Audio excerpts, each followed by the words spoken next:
পৃথিবীর মধ্যে অভিবাদনের যতগুলো সিস্টেম রয়েছে তার মধ্যে অন্যতম একটি হচ্ছে কদম বুচি। সুবহানাল্লাহ বলেন। কদম বুচি করা, বাবা মা, ওস্তাদ মুরব্বী, পীর মাশায়েখদের কদম বুচি করা, এটি একটি প্রচলিত আমল। শুধু প্রচলিত আমলও নেই, বরং এটি একটি সুন্নাহর আমল। জোরে বলেন না সুবহানাল্লাহ। কিন্তু দুঃখজনক হলো সত্য, ইদানিং কিছু নব্য পণ্ডিত এই আমলকে হিন্দুদের প্রণামের সাথে মিলিয়ে এটিকে তারা বিদআ, এটিকে তারা সুন্নাহ বহির্ভূত, ইভেন এটিকে তারা শিরক পর্যন্ত ফতোয়া দিচ্ছে, যেটি অত্যন্ত দুঃখজনক, যেটি কখনো মেনে নেওয়া যায় না। অথচ ছোট্ট ছোট সোনামণিদেরকে, শিশুদেরকে, তালিবুল ইলম শিক্ষার্থী যারা, তাদেরকে এই আদব শিক্ষা দেওয়া যে মা, বাবা, পীর, ওস্তাদ, মুরব্বী যারা প্রবীণ আছেন তাদেরকে সম্মান করা, তাদের পা ছুঁয়ে সালাম করা, তাদেরকে সালামি করা, তাদেরকে কদম বুচি, কদম মানে হলো পা আর বুচি মানে হলো চুমা দেওয়া, তাদের কদম বুচি করা, এটা সুন্নাহর অন্তর্ভুক্ত। এটি একটি সহিহ সুন্নাহ। জোরে বলেন না সুবহানাল্লাহ। তবে অনেকে বলতে চায় যে এটি যদি সুন্নাহ হয়, তার পা ছুঁয়ে সালাম করব, মাথা নিচু করব, মাথা নিচু করলে তো শিরক হবে। না না না, কোশ্চিন কালে এটি শিরক হবে না। মাথা নিচু করলেই যদি শিরক হয়, মাথা নিচু করলেই যদি এটা সেজদা হয়, তাহলে যারা গ্যারেজে যারা কাজ করে, মাথা নিচু করে যারা কাজ করে, ক্ষেতের মধ্যে যারা চারা গাছ লাগায়, তারা তো মাথা নিচু করে চারা গাছ লাগায়। তাহলে মাথা নিচু করলেই শুধু শিরক হয় না, একটা জিনিস পড়ে গেছে, এটা উঠানোর জন্য মাথা নিচু করতে হয়, এটা কিন্তু শিরক হয় না।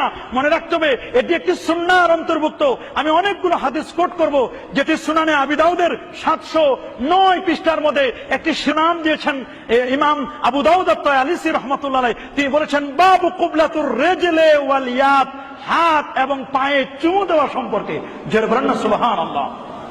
সম্মানিত হাজিরিন, সুনানে আবি দাউদের 709 পৃষ্ঠার মধ্যে হযরতে জারের রাদিয়াল্লাহু তাআলা বলেন, হযরতে জারের যিনি আব্দুল কায়েস গোত্রের তিনি ছিলেন একজন লিডার, তাদের অন্যতম ছিলেন। তিনি বলেন লাম্মা কাদিমনাল মদিনা ফাজাআন্না নাতাবাদারু মির রাওয়াহিলানা ফানুকাব্বিলু ইয়াদান নবী সাল্লাল্লাহু আলাইহি ওয়াসাল্লাম ওয়া রিজলাহু, যে আমরা কোন একটি সফরে গিয়েছিলাম, সফর থেকে যখন মদিনা শরীফে পৌঁছলাম, আমরা খুব তাড়াহুড়া করে আমাদের যে সাওয়ারি ছিল এই সাওয়ারি থেকে আমরা অবতরণ করলাম, আমরা নেমে গেলাম।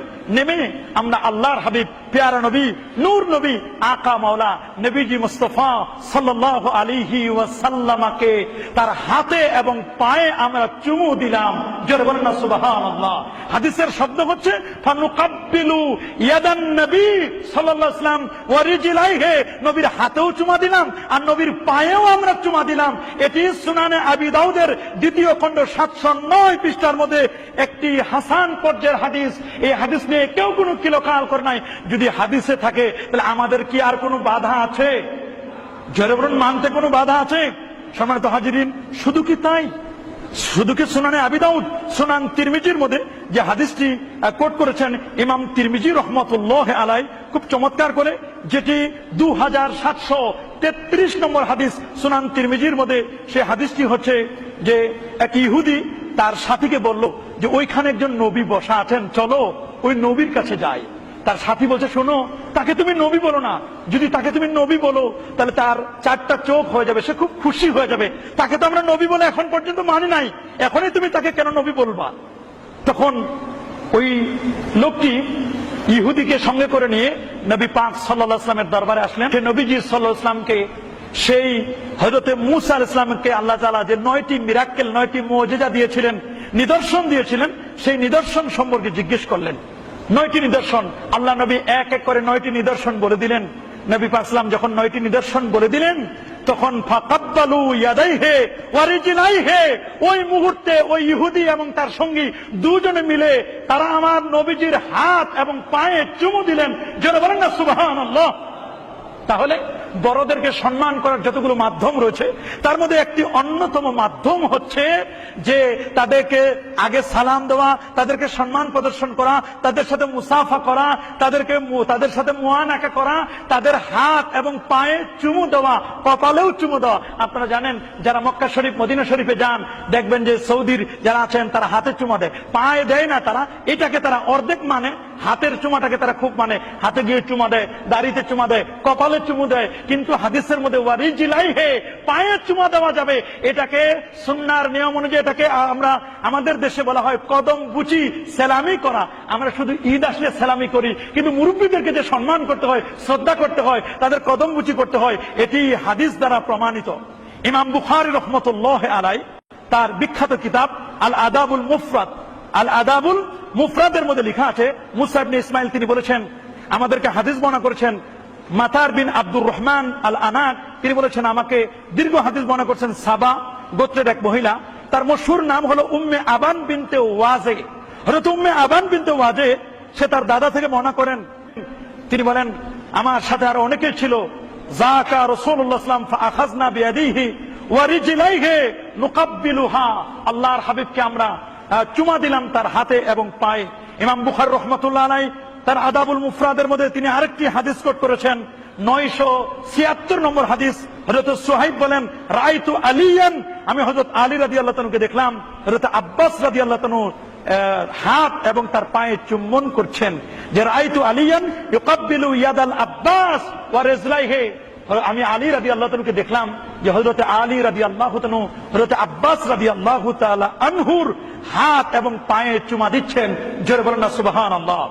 দুরুল মুখতার ফতোয়ায়ে শামীর মধ্যে স্পষ্ট করে লেখা আছে, ফতোয়ায়ে শামী 26তম খণ্ড 392 পৃষ্ঠার মধ্যে লেখা আছে, মান কাব্বালা রিজলা উম্মি ফাকান্নামা কাব্বালা আতাবাতাল জান্নাহ, যে ব্যক্তি তার মার পা ছুঁয়ে সালাম করলো, সেজন্য জান্নাতের চৌকাঠ, জান্নাতের দরজায় গিয়ে সালাম করলো। জোরে বলেন না সুবহানাল্লাহ।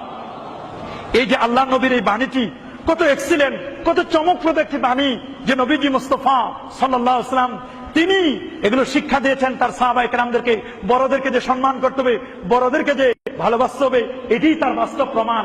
সম্মানিত হাজিরিন, আল মুস্তাদরাক আলা সাইয়াইনের মধ্যে আরেকটি হাদিস রয়েছে, আল বারাকাতু মিন আকাবিরকুম, যে বরকত আছে প্রবীণদের মধ্যে। আপনারা জানেন যে 1 অক্টোবর প্রবীণ দিবস, মুরব্বীদেরকে যে সম্মান করতে হয়, তাদেরকে শুধু আমরা ওই ঘরের মধ্যে আটকে রাখবো না, যেখানে আমরা তাদেরকে রাখবো, তাদের খোঁজ খবর নিব, তাদেরকে সম্মান, তাদের ভালোবাসা, তাদের ইজ্জত, এর জন্য আমরা করতে পারি, এই বিষয়টি আমাদের খুব ভালো করে খেয়াল করতে হবে। প্যারা নবী মুহাম্মদ রাসূলুল্লাহ সাল্লাল্লাহু আলাইহি ওয়াসাল্লাম, তিনি ছিলেন এমন এক আইডল, তিনি ছিলেন এমন এক মডেল, তিনি যে কথাটি বলেছেন, এই কথাটি আজ পৃথিবীব্যাপী আলোড়ন সৃষ্টি হয়েছে। তার বক্তব্য মানুষের প্রতি মানুষের ভালোবাসা, মানুষের প্রতি মানুষের মমত্ববোধ, মানুষের প্রতি মানুষের শ্রদ্ধা, এটি যদি না থাকে তাহলে মানুষগুলো তো জঙ্গলের পশুর মতো হয়ে যাবে। কথা বলেন ঠিক কিনা? মানুষদেরকে প্র্যাকটিক্যাল শিক্ষা দেওয়ার জন্য, আদব কায়দা শিষ্টাচার এগুলো শিক্ষা দেওয়ার জন্য আল্লাহ তাআলা যুগে যুগে অসংখ্য গণিত নবী এবং রাসূল পাঠিয়েছেন। নবী এবং রাসূলদের দায়িত্ব ছিল মানুষদেরকে সভ্য করে তোলা। আজকের পৃথিবীর মধ্যে আমরা তো সভ্য জাতি। কথা বলেন ঠিক কিনা?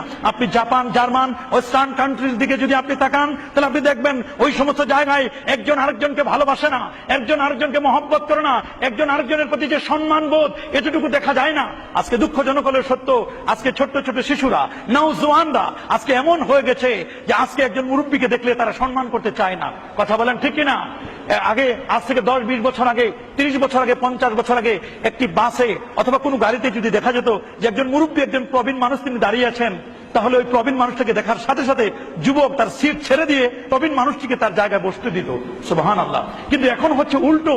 মানুষের আজকের এই যুবকদের কানে দুই ধরনের আজকে এক্সক্লুসিভ মিউজিক, তারা কানের মধ্যে দুটো মিউজিক লাগাই দিয়ে তারা এমন কি যেন শুনছে, কে মুরব্বী কে শ্রদ্ধার পাত্র তাদের কোনো খেয়াল করছে না, তাদের দিকে কোনো দৃষ্টি দিচ্ছে না যে আসলে এদেরকে রেসপেক্ট করতে হয়, এদেরকে যে সম্মান করতে হয়, এমনটি হচ্ছে না। এক সময় তো এমনও ছিল, কোনো মুরব্বী দেখা হলে তাকে প্রথমে গিয়ে সালাম করতো। জোরে বলেন না সুবহানাল্লাহ। তাকে প্রথমে সালাম করতো। শুধু সালাম নয়, তামামু তাহিয়াতুকুম বিল মুসাফা, সালামটি পরিপূর্ণ হবে মুসাফার মাধ্যমে। জোরে বলেন না সুবহানাল্লাহ। একজন আরেকজনের সাথে যখন মুসাফা করবে, মা মিন আবদিন ইয়াতাসাফাহানে গুফিরা লাহু মা তাকাদ্দামা মিন দামবি, এক মুসলমান আরেক মুসলমানের সাথে যখন মুসাফা করবে, তাদের একজনের হাত আরেকজনের হাত থেকে টেনে নেওয়ার আগে আল্লাহ সুবহানাহু ওয়া তাআলা তার জীবনের পূর্বের গুনাহগুলো আল্লাহ মাফ করে দিবেন।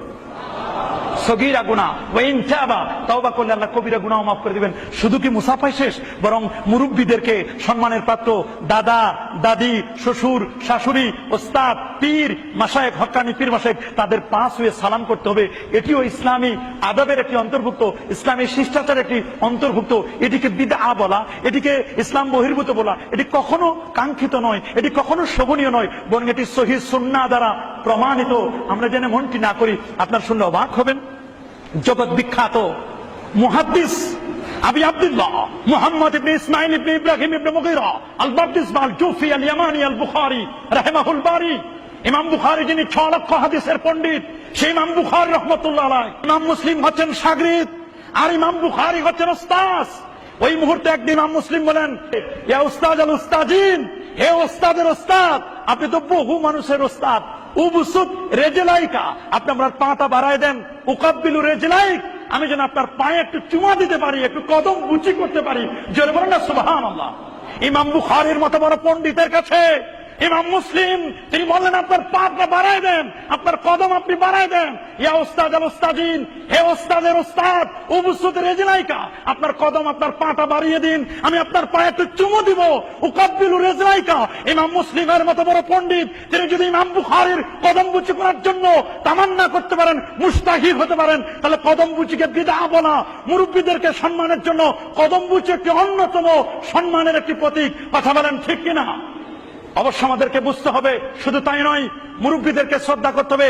আপনারা জানেন ইমামে আজম, জগৎ বিখ্যাত ইমাম আজম আবু হানিফা নোমান ইবনে সাবিত রাদিয়াল্লাহু তাআলা, তিনি যেদিন ইন্তেকাল করলেন, জগৎ বিখ্যাত আরেকজন ইমাম শাফির সেদিন জন্ম হলো। ইমাম শাফি যখন ইমাম আজম আবু হানিফার মানাকিব, তার মানকাব, তার ফজিলত, তার মাহাত্ম্যগুলো যখন জানতে পারলেন, জানার পরে ইমাম শাফি রাহমাতুল্লাহ আলাইহি তিনি বললেন, আমি একটু কুফায় যাব। সুবহানাল্লাহ বলেন। আর তিনি বলেন, আমি একটু ইরাকের কুফা নগরীতে যাব। বলে কেন? বলে কুফা নগরীতে এমন একজন ইমামের সন্ধান পেয়েছি, যিনি হাদিসের কিতাব লিখছেন, কিতাবুল আসার, যিনি হাজার হাদিসের পণ্ডিত ছিলেন, যিনি 55 বার নবীজির রওজা মোবারক জিয়ারত করেছেন, যিনি এক রাকাত নামাজে আল্লাহর কোরআন থেকে, যিনি এক রাকাত নামাজে আল্লাহর কোরআনের 15 পারা, আরেক রাকাত নামাজে 15 পারা, 2 রাকাত নামাজে যিনি এক খতম কোরআন পড়তেন।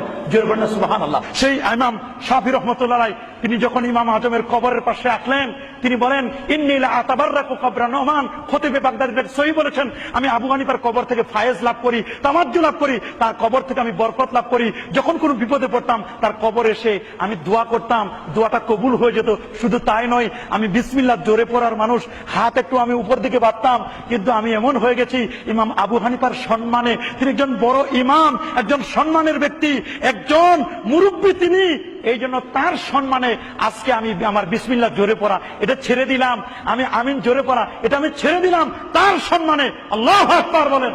এই যে বড়দের প্রতি সম্মান করতে হবে, এগুলো থেকে কি আমরা শিক্ষা নিতে পারি না? আল্লাহ সুবহানাহু ওয়া তাআলা আমরা যেন বড়দেরকে সম্মান করতে পারি, ছোট্ট সোনামণিদেরকে তাদেরকে যেন আমরা ভালোবাসা দিয়ে আগলিয়ে রাখতে পারি, স্নেহ দিয়ে যেন তাদেরকে আমরা কাছে নিতে পারি। আল্লাহ পাক রব্বুল আলামিন আমাদের সবাইকে